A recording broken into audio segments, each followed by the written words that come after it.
ಇತ್ತಿತ್ತ ಎಂಟರ್ಟೈನ್ಮೆಂಟ್ನ ಸಿರಿಸಖಿ ಕಾರ್ಯಕ್ರಮಕ್ಕೆ ಸ್ವಾಗತ. ನಾನು ಜ್ಯೋತಿ. ಕಣ್ಣಿಗೆ, ಕಾಡಿಗೆ, ತುಟಿಗೆ ಒಂದಿಷ್ಟು ಬಣ್ಣ, ಮುಖದ ಹೊಳಪಿಗೆ ಕೊಂಚ ಕ್ರೀಮ್, ಈ ಮೂರು ವಸ್ತುಗಳನ್ನು ಉಪಯೋಗಿಸ್ಕೊಂಡು ರೆಡಿ ಆಗುವುದೆಂದರೆ ಹೆಣ್ಣಿಗೆ ಏನೋ ಒಂದು ಸಂತೋಷ. ಸೊ ನಾವೆಲ್ಲರೂ ಹೊರಗಡೆ ಹೋಗ್ಬೇಕಾದ್ರೆ ಕನ್ನಡ ಮನೆ ನಿಂತ್ಕೊಂಡು ಕೊಂಚ ಮೇಕಪ್ ಮಾಡ್ಕೊಳ್ಳೋದು ಸಹಜ. ಹೆಣ್ಣಿಗೆ ಮೇಕಪ್ ಎಂದರೆ ಒಂದು ಹಕ್ಕು. ಈ ಹಕ್ಕಿನ ಬಗ್ಗೆ ಮಾಹಿತಿ ಕೊಡೋಕ್ಕೆ ನಮ್ಮ ಜೊತೆ ಇದ್ದಾರೆ ಮೇಕ್ ಓವರ್ ಆರ್ಟಿಸ್ಟ್ ಕೀರ್ತಿ ಕೃಪಾ ಅವರು. ಸೊ ಬನ್ನಿ ಅವ್ರ ಜೊತೆ ಮಾತಾಡೋಣ.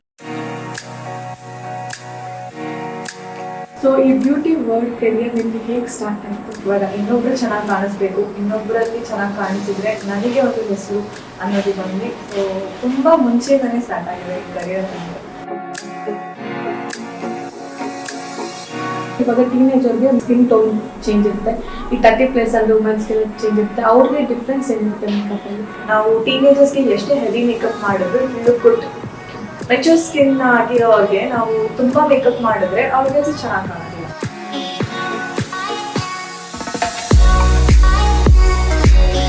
What is the difference between organic makeup products and ಮತ್ತೆ regular makeup products? Organic makeup products ತುಂಬ ರೇರ್.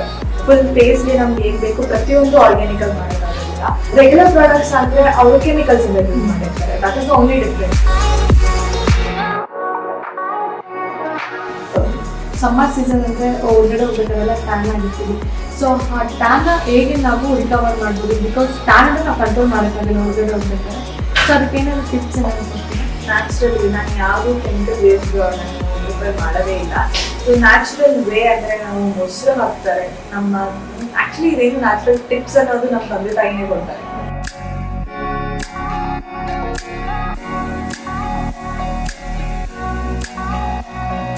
ಸೊ ನೀವು ಈ ಬ್ಯೂಟಿ ವರ್ಲ್ಡ್ಗೆ ಎಂಟರ್ ಆಗಿದ್ದೀರಾ. ಸೊ ಏನೇ ಪ್ರಾಬ್ಲಮ್ನ ನೀವು ಫೇಸ್ ಮಾಡಿದ್ದೀರಾ ಅಥವಾ ಫೇಸ್ ಮಾಡಬಹುದು ಅಂತ ಅನಿಸ್ತಿದೆ ನಿಮಗೆ? Is this a decent profession ಅನ್ನೋದು ಕ್ವೆಶನ್ ಮಾರ್ಕ್ ಬರುತ್ತೆ ವಿತ್ ಫ್ಯಾಮಿಲಿ ಆಲ್ಸೋ. ಇದೇನಿದು ಏನು ಹೇಳೋಣ, ನೀನು ಏನು ಮಾಡ್ತೀವಿ ಅಂದರೆ ಏನು ಹೇಳೋದು? ಸೊ ಇಂಜಿನಿಯರಿಂಗ್, ಒಂದು ಡಾಕ್ಟರ್ ಆದರೆ ಅದೊಂದು ಹೆಮ್ಮೆ. ನೀನು ಮೇಕಪ್ ಆರ್ಟಿಸ್ಟ್ ಆಗ್ತೀಯಾ ಅಂದರೆ ಅದು ಎಲ್ಲೂ ಇಲ್ಲ. ಸೊ ಇದರಲ್ಲಿ ಒಂದು ಬೆಳಿಬೇಕು ಅಂದ್ರೆ ಸಖತ್ತು ಕಷ್ಟ.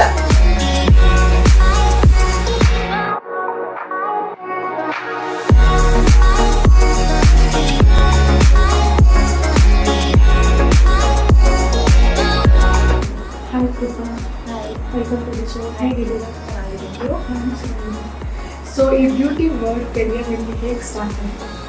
ಕರಿಯರ್ ಸ್ಟಾರ್ಟ್ ಆಗಿದ್ದು ನನಗೆ ತುಂಬ ರೀಸೆಂಟ್ ಆಗಿ. ನನ್ನ ಇಂಟ್ರೆಸ್ಟ್ ತುಂಬ ಚಿಕ್ಕ ವಯಸ್ಸಿಂದ ಇತ್ತು. ಬೇರೆಯವ್ರನ್ನ ರೆಡಿ ಮಾಡಬೇಕು ಅಂತ ಅಲ್ಲ, ಅದು ನಾನು ಚೆನ್ನಾಗಿ ಕಾಣಿಸ್ಬೇಕು ಅನ್ನೋ ಇಂಟ್ರೆಸ್ಟ್ ಬೆಳೀತಾ ಬೆಳೀತಾ ಬೆಳೀತಾ ಇದೊಂದು ಪ್ಯಾಷನ್ ಆಗಿ ತಗೊಂಡಾಗಿ ಇವಾಗ ಇನ್ನೊಬ್ರು ಚೆನ್ನಾಗಿ ಕಾಣಿಸ್ಬೇಕು, ಇನ್ನೊಬ್ಬರಲ್ಲಿ ಚೆನ್ನಾಗಿ ಕಾಣಿಸಿದ್ರೆ ನನಗೆ ಒಂದು ಹೆಸರು ಅನ್ನೋದು ಬಂದು ಸೊ ತುಂಬ ಮುಂಚೆನೇ ಸ್ಟಾರ್ಟ್ ಆಗಿದೆ ಈ ಕರಿಯರ್ ಅಂದರೆ. ಬಟ್ ಎಲ್ಲರೂ ಕಣ್ಮುಂದೆ ಬಂದಿರೋದು ರೀಸೆಂಟ್ ಆಗಿ. ಸೊ ಚಿಕ್ಕ ವಯಸ್ಸಿನಲ್ಲಿ ನಿಮಗೆ ಹೇಗೆ ಇಂಟ್ರೆಸ್ಟ್ ಬಂತು ಮತ್ತು ನಿಮಗೆ ಇನ್ಸ್ಪೈರ್ ಯಾರು? ಇನ್ಸ್ಪೈರ್ ಅಂದರೆ ಅಮ್ಮ. ಚಿಕ್ಕ ವಯಸ್ಸಿನ ಇಂಟ್ರೆಸ್ಟ್ ಅನ್ನೋದು ಇನ್ನೂ ರೆಕಗ್ನೈಸ್ ಆಗಿರಲಿಲ್ಲ. ಸೊ ಹೇಗಿದ್ರು ಆನ್ಸಿಸ್ಟರ್ಸ್ ಇಂದ ಬರೋದು. ಸೊ ಅದು ಅಮ್ಮಯಿಂದಾನೆ ನಾನು ಚೆನ್ನಾಗಿ ರೆಡಿ ಆಗಬೇಕು, ಚೆನ್ನಾಗಿ ಕಾಣಬೇಕು ಅಂತ ಬಂದಿದ್ದೆ ನಮ್ಮ ತಾಯಿ. ಸೊ ಎಷ್ಟು ವರ್ಷದಿಂದ ನೀವು ಮಾಡ್ತಾ ಇದ್ದೀರಿ? ನಾನು 1 ಇಯರಿಂದ ಮಾಡ್ತಾ ಇದ್ದೀನಿ. ಸೊ ಕೋರ್ಸ್ ಮಾಡ್ಕೊಂಡು? ಹೌದು, ಕೋರ್ಸ್ ಮಾಡ್ಕೊಂಡು ಮಾಡ್ತಾ ಇದ್ದೀನಿ.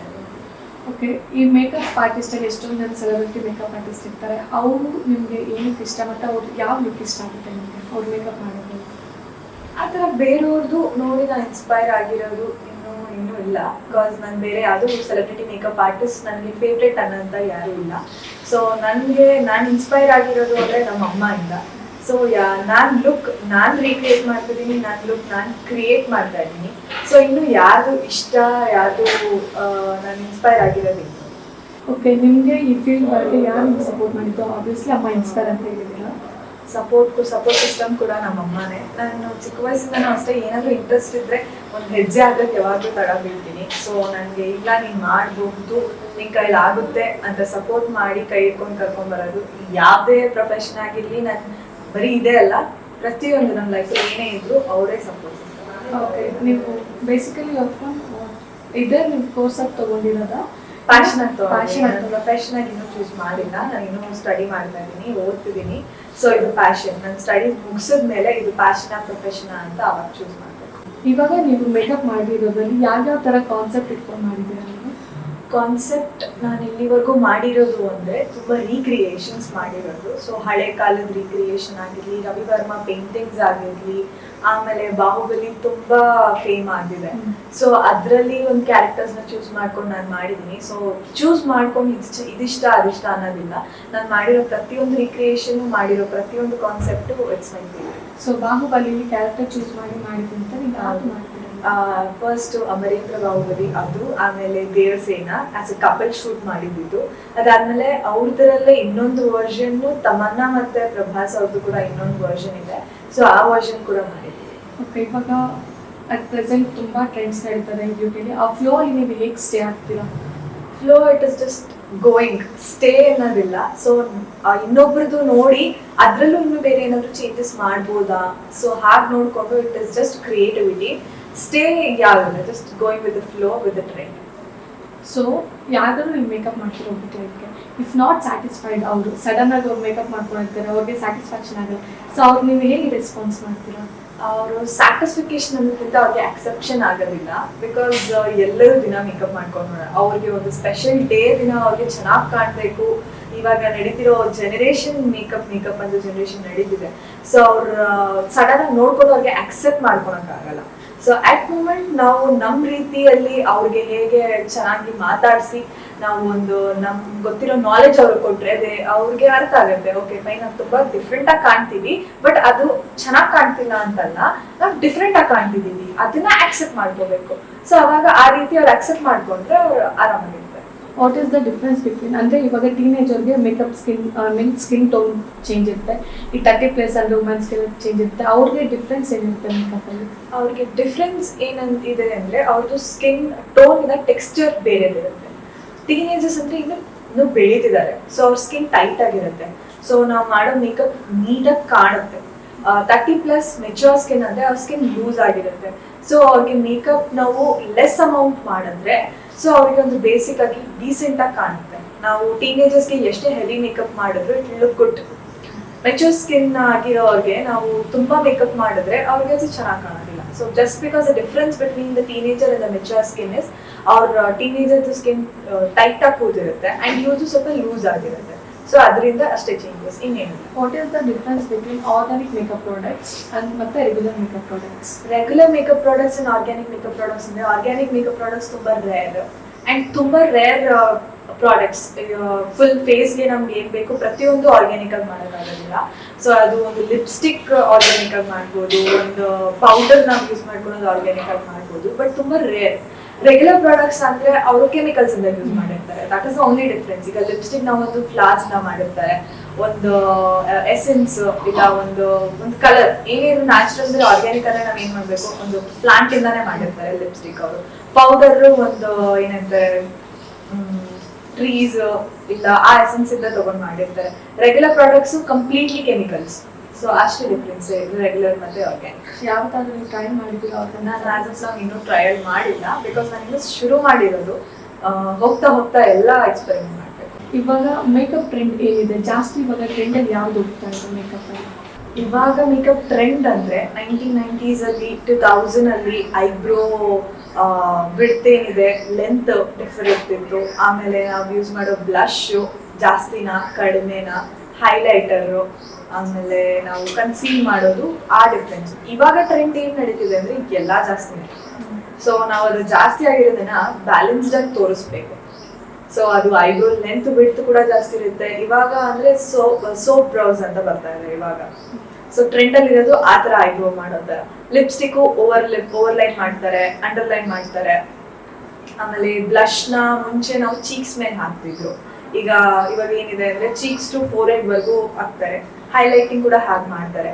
ಸೊ ಟ್ರೆಂಡ್ ಪ್ರಕಾರ ಏನ್ ನಡೆದಿದೆ ಅಂದ್ರೆ ಅವಾಗ ಇರೋದನ್ನ ಚೆನ್ನಾಗಿ ತೋರಿಸ್ತಾ ಇದ್ವಿ, ಇವಾಗ ಆ ಫೇಸ್ ಶೇಪ್ನೇ ಚೇಂಜ್ ಮಾಡಿ ಸೊ ತುಂಬಾ ಡಿಫ್ರೆಂಟ್ ಆಗಿ. ಸೊ ಆ trend it is just creativity going on ಅಷ್ಟೇ. ಇನ್ನು ಯಾವುದು ಸ್ಟೇ ಅಂತ ಆಗಿಲ್ಲ, ನಡೀತಿದೆ ಅವ್ರ ಎಕ್ಸ್ಪೆರಿಮೆಂಟ್ಸ್. ಸೊ ಎಲ್ಲರೂ ಫಾಲೋ ಮಾಡ್ತಾ ಇದ್ದಾರೆ. ಓಕೆ, ಮೇಕಪ್ ಮಾಡ್ಬೇಕಾದ್ರೆ ನೀವು ಬ್ರಷ್ ಎಲ್ಲ ಯೂಸ್ ಮಾಡ್ತೀರಾ, ಸೊ ಅದರಲ್ಲಿ ನಿಮ್ಗೆ ಯಾವುದು ಇಷ್ಟ? ಯಾಕಂದ್ರೆ ಹೈಲೈಟ್ ಮಾಡೋಕೆ ಒಂದು ಬ್ರಷ್ ಇರುತ್ತೆ, ಕಾಂಟರಿಂಗ್ ಮಾಡೋಕೆ ಒಂದು ಬ್ರಷ್ ಇರುತ್ತೆ. ಸೊ ಆ ಮುಖದ ಮೇಲೆ ಯೂಸ್ ಮಾಡ್ಬೇಕಾದ್ರೆ ನಿಮ್ಗೆ ಯಾವ ಪಾರ್ಟ್ ಇಷ್ಟ ಆಗುತ್ತೆ ಮತ್ತು ಯಾವ ಬ್ರಷ್? ಯಾವ ಬ್ರಷ್ ಇಷ್ಟ ಆಗುತ್ತೆ ಅಂದ್ರೆ ಆಬ್ವಿಯಸ್ಲಿ ಎಲ್ಲರಿಗೂ ಹೈಲೈಟಿಂಗ್ ಪಾರ್ಟೇ ಇಷ್ಟ, ಹೈಲೈಟಿಂಗ್ ಬ್ರಷೇ ಇಷ್ಟ. ಆಮೇಲೆ ನಾನು ಲಿಪ್ ಲೈನ್ ಮಾಡೋದು ಇಷ್ಟ. ಸೊ ಇವಾಗ ನೀವು ಫ್ಯೂಚರಲ್ಲಿ ಇವಾಗ ಸ್ಟಾರ್ಟ್ ಮಾಡಿದ್ರ ಅಂತ ಹೇಳ್ತೀವಿ, ಒಂದು ಒಳ್ಳೆ ಆಪರ್ಚುನಿಟಿ ಸಿಕ್ಕಿದ್ರೆ ಯಾವ ಸೆಲೆಬ್ರಿಟಿಗೆ ನೀವು ಮೇಕಪ್ ಮಾಡೋಕ್ಕೆ ಇಷ್ಟಪಡ್ತೀರಾ? ನಾನು ಆಬ್ವಿಯಸ್ಲಿ ನನ್ನ favourite actress Radhika Pandit. So ನಾನು ಅವ್ರಿಗೆ ಸಿಕ್ಕಿದ್ರೆ ಆಪರ್ಚುನಿಟಿ ಅವ್ರ ಜೊತೆ ಮೇಕ್ ಮಾಡಬೇಕು ಅಂತ ಆಬ್ವಿಯಸ್ಲಿ ಅವ್ರ ಪಾರ್ಟ್ನರ್ ಆಗಿರ್ತಾರೆ, ಅವರು ಯಶ್ ಆಗಿರ್ತಾರೆ. I expected this answer. So ಇವಾಗ ಕ್ಲೈಂಟ್ಸ್ ನಿಮ್ಮ ಹತ್ರ ಬಂದು ಮೇಕಪ್ ಮಾಡ್ಕೊಂಡಿರ್ತಾರೆ, ಅವರು ಒಂದು ಬ್ರ್ಯಾಂಡ್ ಅಂತ ಕೇಳ್ತಾರೆ, ಪರ್ಟಿಕ್ಯುಲರ್ ಬ್ರ್ಯಾಂಡಲ್ಲಿ ಮಾಡಿರ್ತಾರೆ. ಸೊ ನೀವು ಅವಾಗ ಯಾವ್ದು ಪ್ರಿಫರ್ ಮಾಡ್ತೀರಿ? ಇವಾಗ ಟ್ರೆಂಡ್ ಪ್ರಕಾರ ಅನ್ನೋದಕ್ಕಿಂತ ಎಲ್ಲರ ಕಣ್ಣಿಗೂ ಕಾಣೋದು Huda and MAC. In brides ತುಂಬಾ ಎಕ್ಸ್ಪೆಕ್ಟ್ ಮಾಡೋದು MAC products and Huda. So actually ನಾವು ಇಂಡಿಯಾದಲ್ಲಿ ಹೇಳಬೇಕು ಅಂದ್ರೆ ಹುಡಾಕ್ಕಿಂತ ಒಂದು ಪಟ್ಟು ಮ್ಯಾಕ್ನ ಎಕ್ಸ್ಪೆಕ್ಟ್ ಮಾಡ್ತಾರೆ. ಸೊ ನಾವು ಪ್ರಿಫರ್ ಮಾಡೋದು ಅವೆರಡರಲ್ಲೇ ಪ್ರಿಫರ್ ಮಾಡ್ತೀವಿ. Which is your favourite makeup brand? ನಂದು ಫೇವ್ರೆಟ್ ಬ್ರ್ಯಾಂಡ್ ಮೇಕಪ್ ಅಲ್ಲಿ ಅಂದ್ರೆ ಮ್ಯಾಕ್. ಸೊ ಸಮ್ಮರ್ ಸೀಸನಲ್ಲಿ ಸ್ವೆಟ್ ಆಗೋದು, ಟ್ಯಾನ್ ಆಗೋದಿಲ್ಲ. ನಾವು ಅಟ್ಲೀಸ್ಟ್ ನಾವು ನಾರ್ಮಲಾಗಿ ಎಲ್ಲರೂ ರೆಗ್ಯುಲರಾಗಿ ಹೊರಗಡೆ ಹೋಗ್ತಾ ಇದೀವಿ ಅಂದರೆ ಸೊ ಆ ಮೇಕಪ್ನ ನಾವು ಹೇಗೆ, ಬೇಸಿಕ್ ಮೇಕಪ್ನ ನಾವು ಹೇಗೆ ಮಾಡ್ಕೊಳ್ಬೇಕು?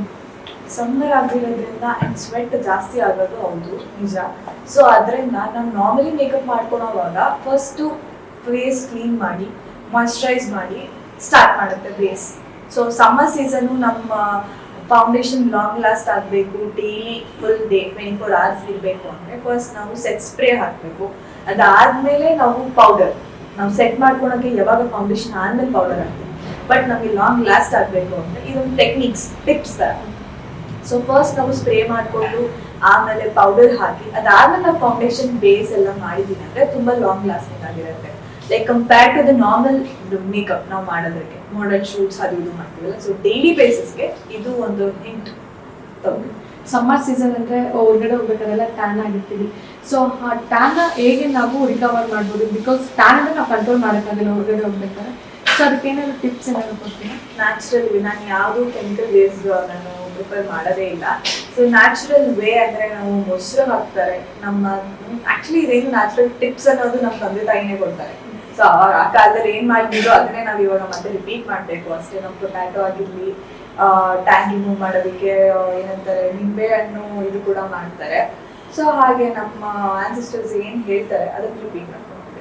ಓಕೆ, ಲಾಸ್ಟ್ ಇಯರ್ ಗೊತ್ತಿರೋಂತೆ ಕೊರೋನಾ ಬಂದು ಲಾಕ್ಡೌನ್ ಆಗಿತ್ತು ಪ್ರೀವಿಯಸ್ ಇಯರಲ್ಲಿ.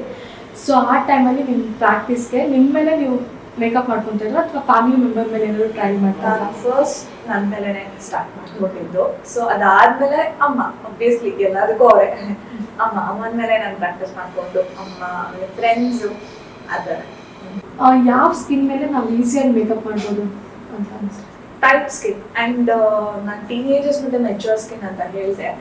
ಇವಾಗ ನಡೀತಿರೋ ಜನರೇಷನಲ್ಲಿ ಮೆಚ್ಯೂರ್ ಆಗಿರೋರು ಇನ್ ದ ಸೆನ್ಸ್ ಒಂದು 30+ 40+ ಆದ್ರೂ ಅವರು ನ್ಯಾಚುರಲ್ ವೇಸಲ್ಲಿ ಅವ್ರ ಸ್ಕಿನ್ನ ಟ್ರೀಟ್ಮೆಂಟ್ ತೊಗೊಳೋದಾಗಿರಲಿ, ಅವ್ರ ಸ್ಕಿನ್ನ ಮೇಂಟೈನ್ ಮಾಡಿರೋದಾಗಿರಲಿ, ನಾವು ಈಸಿ ಆಗೋದು ಅಂದರೆ ಯಾವ ಸ್ಕಿನ್ ಮೇಲೆ ಅಂದರೆ tight skin, flat skin.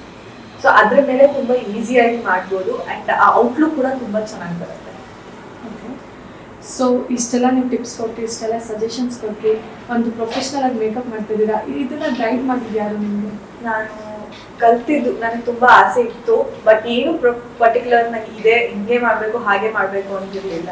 So ಆ ಕನ್ಫ್ಯೂಷನ್ ಸ್ಟೇಟಿಂದ ಆಚೆ ತಂದು ಇದಕ್ಕೆ ಇದು ಸೊ ಒಂದು ನಾರ್ಮಲ್ ಇದು ಮಾಡಿಕೊಟ್ಟಿದ್ದು. ನಾನು ಕಲ್ತಿದ್ದು ಹರ್ಷಿತಾ ಶ್ರೀವತ್ಸ ಅಂತ, ಅವರು ನನ್ನ ಅಕ್ಕ ಅಂತಾನೆ ಕರೆಯೋದು, ಮಾವನದಕ್ಕಿಂತ. ಅವ್ರು ಫಸ್ಟ್ ಬ್ಯಾಚಲ್ಲೇ ಜಾಯಿನ್ ಆಗಿ ಸೊ ಅವ್ರು ತುಂಬ ನಮಗೆ ಅರ್ಥ ಆಗೋ ರೀತಿ ಹೇಳಿಕೊಟ್ಟು, ಸೊ ಅವರಿಂದನೇ ನನಗೆ ಈ ಮೇಕಪ್ಪಲ್ಲಿ ಇಷ್ಟು ನಾಲೆಡ್ಜ್, ಒಂದು ಫಸ್ಟ್ ಸ್ಟೆಪ್ ಅನ್ನೋದು ಅವರಿಂದನೇ ನಾನು ಮುಂದಕ್ಕೆ ಬಂದಿರೋದು. ಥ್ಯಾಂಕ್ ಯು ಅಕ್ಕ, ನನಗೆ ಇಲ್ಲಿವರೆಗೂ ಬಂದು ಈ ಥರ ಕೂರಿಸಿ ಪ್ರಶ್ನೆ ಕೇಳ್ತಿದ್ದಾರೆ ಅಂದರೆ it is only because of you. Thank you. So ನೀವು ಈ ಬ್ಯೂಟಿ ವರ್ಲ್ಡ್ಗೆ ಎಂಟರ್ ಆಗಿದ್ದೀರಾ. ಸೊ ಏನೇ ಪ್ರಾಬ್ಲಮ್ನ ನೀವು ಫೇಸ್ ಮಾಡಿದ್ದೀರಾ ಅಥವಾ ಫೇಸ್ ಮಾಡಬಹುದು ಅಂತ ಅನಿಸ್ತೈತೆ ನಿಮಗೆ? ನಾನು ಈ ವರ್ಲ್ಡ್ಗೆ ಎಂಟರ್ ಮಾಡುವಾಗ ಯಾವುದೇ ಥರವಾದ ಪ್ರಾಬ್ಲಮ್ಸ್ ನಾನು ಫೇಸ್ ಮಾಡಿಲ್ಲ ಪರ್ಸ್ನಲಿ, ಬಟ್ ಇಂಡಿವಿಜುವಲ್ ಆಗಿ ಇಂಡಿಪೆಂಡೆಂಟ್ ಆಗಿ ಬೆಳಿಬೇಕು ಅನ್ನೋರು ತುಂಬ ಫೇಸ್ ಮಾಡಿದ್ದಾರೆ. ಯಾವ ಥರ ಪ್ರಾಬ್ಲಮ್ಸ್ ಅಂದರೆ, ಈಗ ಇರೋ ಜನರೇಷನ್ಗೆ ಅರ್ಥ ಆಗುತ್ತೆ ಇಂಪಾರ್ಟೆನ್ಸ್ ಆಫ್ ಮೇಕಪ್. ಅದು ಕಾನ್ಫಿಡೆನ್ಸ್ ಇರುತ್ತೆ. ನಾವೊಂದು ಕ್ಯಾಮೆರಾ ಮುಂದೆ ಹೋಗಬೇಕು ಅಂತ ಅಂದರೆ ನಮ್ಮ ಟೀಚರ್ಸ್ ಇನ್ನೊಂದು ಸ್ವಲ್ಪ ಚೆನ್ನಾಗಿ ಕಾಣುತ್ತೆ ಅಷ್ಟೇ. ಆದರೆ ಒಬ್ಬರು ನಮ್ಮನ್ನ ಟೀಸ್ ಮಾಡಿ ಮಾತಾಡೋದಾಗಿರ್ಲಿ, ಇಲ್ಲ ಇದು ಬೇಕಾ, is this a profession, is this a decent profession ಅನ್ನೋದು ಕ್ವಶನ್ ಮಾರ್ಕ್ ಬರುತ್ತೆ ವಿತ್ ಫ್ಯಾಮಿಲಿ ಆಲ್ಸೋ. ಇದೇನಿದು ಏನ್ ಹೇಳೋಣ, ನೀನ್ ಏನ್ ಮಾಡ್ತಿದ್ದಿ ಅಂದ್ರೆ ಏನ್ ಹೇಳೋದು. ಸೊ ಒಂದು ಇಂಜಿನಿಯರಿಂಗ್, ಒಂದು ಡಾಕ್ಟರ್ ಆದ್ರೆ ಅದೊಂದು ಹೆಮ್ಮೆ. ನೀನು ಮೇಕಪ್ ಆರ್ಟಿಸ್ಟ್ ಆಗ್ತೀಯ ಅಂದ್ರೆ ಅದು ಎಲ್ಲೂ ಇಲ್ಲ. ಸೊ ಪರ್ಸ್ನಲಿ ನಾನು ಇದು ಫೇಸ್ ಮಾಡ್ಲಿಲ್ಲ, ಯಾಕಂದ್ರೆ ನಮ್ಮಮ್ಮ ಈ ಜನರೇಷನ್ ಆಗಿರ್ಲಿ ನನ್ನ ಥಾಟ್ಸ್, ನನ್ನ ಡ್ರೀಮ್ಸ್ ನ ಅರ್ಥ ಮಾಡ್ಕೊಂಡು ನಾನು ಫೇಸ್ ಮಾಡಿಲ್ಲ. ಸೊ ಯೂಶಲಿ ವುಮೆನ್ ಫೇಸ್ ಮಾಡ್ತಾರೆ, ಇದರಲ್ಲಿ ಸಪೋರ್ಟ್ ಸಿಗೋದಿಲ್ಲ. ಸೊ ಇದರಲ್ಲಿ ಒಂದು ಬೆಳಿಬೇಕು ಅಂದ್ರೆ ಸಖತ್ತು ಕಷ್ಟ. ಸೊ ಒಂದು ಸಪೋರ್ಟ್ ಇದ್ರೆ ನಾವು ಆರಾಮಾಗಿ ಬರ್ಬೋದು. ಮುಂದೆ ನಾನು ಏನ್ ಪ್ರಾಬ್ಲಮ್ ಫೇಸ್ ಮಾಡ್ತೀನಿ ಅನ್ನೋದು ನನಗೆ ಗೊತ್ತಿಲ್ಲ. ಸೊ ಅದೊಂದು ಏನಂತಾರೆ, ನಂಗೊಂದು ಕಾನ್ಫಿಡೆನ್ಸ್ ಇದೆ, ಏನೇ ಬಂದ್ರು ನಾನು ಫೇಸ್ ಮಾಡ್ತೀನಿ, ಮುಂದೆ ಹೋಗ್ತೀನಿ, ಬಟ್ ಸ್ಟಾಪ್ ಅಂತೂ ಮಾಡಲ್ಲ. All the best for your future. Thank you. Okay, last and final ಆಗಿ ಈ ಬ್ಯೂಟಿ ವರ್ಡ್ ಬಗ್ಗೆ ನೀವು ಏನು ಹೇಳಕ್ಕೆ ಇಷ್ಟಪಡ್ತೀರಾ? ಈ ಬ್ಯೂಟಿ ವರ್ಲ್ಡ್ಗೆ ನಾನು ಎಂಟರ್ ಮಾಡಿದಾಗಿಂದ ನನಗೆ ತುಂಬ ರೆಕಗ್ನೈಸೇಷನ್ ಬಂದಿದೆ. ನನ್ನ ಲೈಫ್ ಇದಕ್ಕಿಂತ ಮುಂಚೆ ಕ್ವೆಶನ್ ಮಾರ್ಕ್ ಆಗಿತ್ತು. ಚಿಕ್ಕ ವಯಸ್ಸಲ್ಲಿ ಆಬ್ವಿಯಸ್ಲಿ ಎಲ್ಲರಿಗೂ ಆಸೆ, ಒಂದು ಇಲ್ಲ ಇಂಜಿನಿಯರಿಂಗ್ ಆಗಬೇಕು, ಇಂಜಿನಿಯರ್ ಮಾಡಬೇಕು, ಇಲ್ಲ ಒಂದು ಡಾಕ್ಟರ್ ಆಗಬೇಕು. ನನಗೂ ಅದೇ ಇದ್ದಿದ್ದು, ಎಲ್ಲರಿಗೂ ಹೇಗಿತ್ತು ಹಾಗೆ ಇದ್ದಿದ್ದು. ಆದರೆ ನಂಗೆ ಅಲ್ಲಿ ಮಾಡೋಕ್ಕಾಗುತ್ತೋ ಆಗಲ್ವೋ ಅನ್ನೋ ಕ್ವೆಶನ್ ಮಾರ್ಕ್ ಇತ್ತು. ಸೊ ಈ ವರ್ಲ್ಡ್ ನಾನು ಈ ಒಂದು ಪ್ರೊಫೆಷನ್ಗೆ ಎಂಟರ್ ಆದಾಗಿಂದ ನನ್ನ ಮೇಲೆ ನನಗೊಂದು confidence that I can live independently, ಯಾರಿಗೂ ಡಿಪೆಂಡೆಂಟ್ ಆಗದೆ ನಾನು ನನ್ನ ಲೈಫ್ನ ಮುಂದುವರ್ಸ್ಕೊಂಡು ಹೋಗ್ಬೋದು. ಆಮೇಲೆ ರೆಕಗ್ನೈಸೇಷನ್ ಇನ್ ದಿಸ್ ಪ್ರೊಫೆಷನ್ ನನಗೆ ಒಂದು ಮೆಚ್ಚುಗೆ ಸಿಕ್ಕಿರೋದು ಆಗಿರಲಿ. ಸೊ ನಾನು ತುಂಬ ಖುಷಿ ಪಡ್ತೀನಿ ಈ ಒಂದು ಪ್ರೊಫೆಷನ್ಗೆ ಎಂಟರ್ ಮಾಡಿ. ನನ್ನ ಲೈಫ್ ಒಂಥರ ತುಂಬ ಹ್ಯಾಪಿಯಾಗಿ ಚೇಂಜ್ ಆಗಿದೆ. ಸೊ ಮುಂದಕ್ಕೆ ಹೇಗಿರುತ್ತೋ ಹೇಗಿರೋಲ್ವೋ ಗೊತ್ತಿಲ್ಲ, ಆದರೆ ಇದಕ್ಕೆ ಥ್ಯಾಂಕ್ಫುಲ್ ಆಗಾದ್ರೂ ಇರ್ತೀನಿ. ಸೊ ನಿಮ್ಮ ಡ್ರೀಮ್ಸ್ ಏನೇನಿದೆ ಎಲ್ಲ ಫುಲ್ಫಿಲ್ ಆಗಲಿ and all the best for your future. So ನಿಮ್ಮ ಟೈಮ್ನ ನಮಗೆ ಕೊಟ್ಟಿದ್ದಕ್ಕೆ and thank you so much. ನೀವು ಒಂದು ಸಜೆಷನ್, ಒಂದು ಟಿಪ್ಸ್, ಮೇಕಪ್ ಬಗ್ಗೆ ಡಿಸ್ಕ್ರಿಪ್ಷನ್ ಕೊಟ್ಟಿದ್ದೀರಿ ಇಲ್ಲ, thank you so much Krupa. Thank you so much ನನ್ನ ಕೂರಿಸಿ ಮಾತಾಡಿರೋದಕ್ಕೆ. ಇದಾಗಿತ್ತು ಇತ್ಯುಕ್ತ ಇನ್ಫೋಟೈನ್ಮೆಂಟ್ ಸಿರಿಸಕ್ಕಿ ಕಾರ್ಯಕ್ರಮದ ವಿಶೇಷತೆ. ಮುಂದಿನ ಕಾರ್ಯಕ್ರಮದಲ್ಲಿ ಮತ್ತೊಬ್ಬ ಇಂಟ್ರೆಸ್ಟಿಂಗ್ ಪರ್ಸನ್ನ ಮೀಟ್ ಮಾಡೋಣ. ಅಲ್ಲಿವರೆಗೂ ಯಾರ್ಯಾರು ನಮ್ಮ ಚಾನಲ್ನ ಲೈಕ್, ಶೇರ್, ಸಬ್ಸ್ಕ್ರೈಬ್ ಮಾಡಿ ಕೂಡಲೇ ಸಬ್ಸ್ಕ್ರೈಬ್ ಮಾಡಿ. ನಮಸ್ಕಾರ.